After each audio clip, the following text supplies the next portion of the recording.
Je m'interroge ce jour sur la question des multiples failles observées dans le processus d'implémentation du système de sécurité sanitaire dans ce pays. Le plan de sécurité sanitaire mis en œuvre au Cameroun au cours des différents exercices, notamment 2023, qui aura trouvé son origine en 2019-2020, plus précisément, avec l'affaire Covid-19, présente de l'avis des experts de la santé de nombreuses faiblesses 2 ans après son implémentation. L'évaluation des mesures et actions prévues par le pays pour protéger la population contre les maladies montre que la coordination, la gouvernance et la prévention des maladies infectieuses, la résistance aux antimicrobiens sont des points qui fragilisent considérablement la sécurité sanitaire dans ce pays. Comment comprendre qu'après l'adoption de la loi numéro 2018-020 du 11 décembre 2018 portant loi cadre sur la sécurité sanitaire, sécurité des aliments, ces textes d'application restent encore attendus jusqu'à ce jour.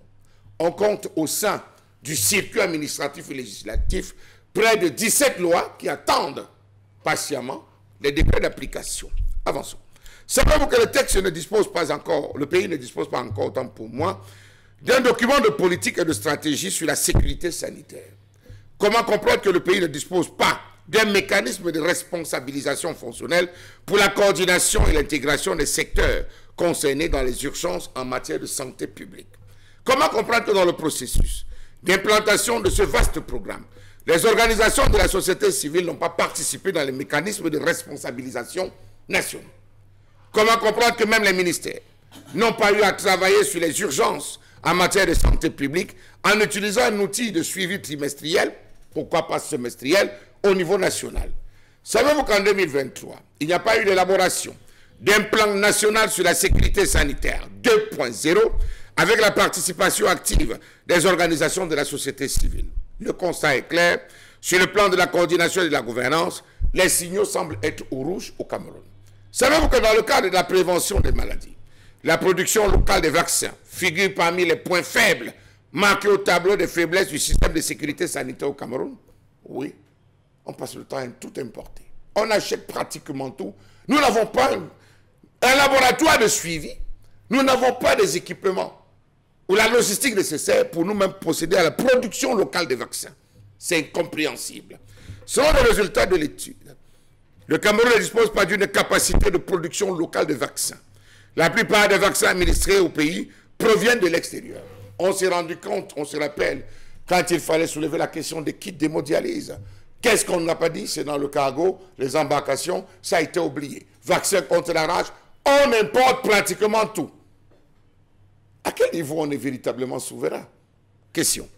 L'usage des vaccins fabriqués localement dans les laboratoires de la médecine traditionnelle homologuée n'est pas tout à fait répandu. On se souvient donc avec le coronavirus, lorsqu'à son époque, il chauffait, on avait vu le travail qui avait été fait, dont la reconnaissance avait été attribuée à certains chercheurs, parmi lesquels Monseigneur Cléda, qui avait fait un travail véritablement remarquable et qui avait pratiquement reçu l'onction et la bénédiction de tous ceux qui atteints de coronavirus s'étaient rendus chez lui. Savez-vous que dans le cadre de la surveillance des zoonoses, le pays ne dispose pas d'un mécanisme fonctionnel de responsabilisation du pays en matière de biosécurité et de sécurité biologique? J'allais oublier, le Nunavut était entré en feu. Le Nunavut a brûlé.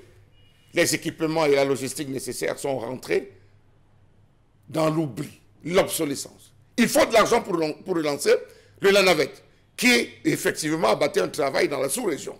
Sauf qu'on a décidé d'attendre que les élections passent d'abord. Incroyable, me direz-vous.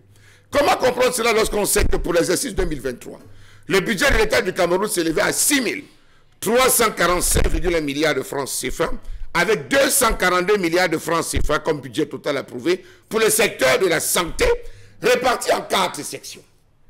46,64 milliards alloués à la prévention, à la réparation et à la réaction et au rétablissement. Ce qu'ils avaient baptisé 46,64 milliards destinés au fonds PPRR. 8,77 milliards alloués à la résistance antimicrobienne. 2,5% alloués à la prévention et au contrôle des infections, IPC. 115 millions destinés à la recherche et au développement liés aux urgences de santé publique. Comment ne comprendre qu'après investigation, force est de constater que malgré les faiblesses relevées, la totalité du budget affecté à la santé en 2023 a été consommée alors que les besoins sont restés les mêmes. Imaginons un seul instant que la COVID-19 revienne un peu plus intensément, où les variants Delta prennent une nouvelle forme. Est-ce que le Cameroun est prêt? Pourtant, il existe bel et bien une loi dans laquelle on est censé travailler, s'organiser pour pouvoir éviter et pallier à ce type de problème. On se rappelle qu'à cette époque, on avait acheté des détecteurs de température qu'on avait installés un peu partout dans les aéroports. Il y avait des détecteurs de température. Lorsque vous entrez au service, on appuyait, chaque entreprise se battait à voir. On avait dit non, sur le plan national, on allait mettre un système de vérification pour se rassurer qu'effectivement, nous n'allons plus nous retrouver dans ce type de situation. Sauf que, quelques mois seulement après, qu'on ait levé les boucliers sur le plan international, le Cameroun y est rentré tout doucement, abandonnant pratiquement tout ce qu'il avait choisi et décidé de mettre en place pour éventuellement combattre une éventuelle crise. Comment comprendre que tout ce qui a existé avant ait disparu dans ce pays? Savez-vous qu'auparavant, il y avait des visites des principales usines de ce pays par les brigades de contrôle qui avaient pour objectif de toucher des yeux les mesures concrètes mises en place pour garantir aux consommateurs des aliments sains? Oui, ça fait partie de la sécurité sanitaire. Il y avait ces brigades qui devaient faire le tour. Il était question de vérifier les bonnes pratiques d'hygiène, les bonnes pratiques de fabrication, le plan HACCP, analyse des dangers des points critiques pour la maîtrise, lutte contre les nuisibles, gestion des allergènes, bonnes pratiques de stockage et de distribution, traçabilité et gestion documentaire, ainsi que la formation et la sensibilisation continue du personnel pour éviter que par ces différents éléments dont on venait de citer, il puisse se développer une pandémie. Pareil pour les eaux. Les eaux étaient nettoyées en pleine période de pluie, comme c'est le cas, les infiltrations donnant lieu à des maladies hydriques. Il y avait tout un plan qui était mis en place pour combattre. Sécurité sanitaire, la dysenterie, le choléra.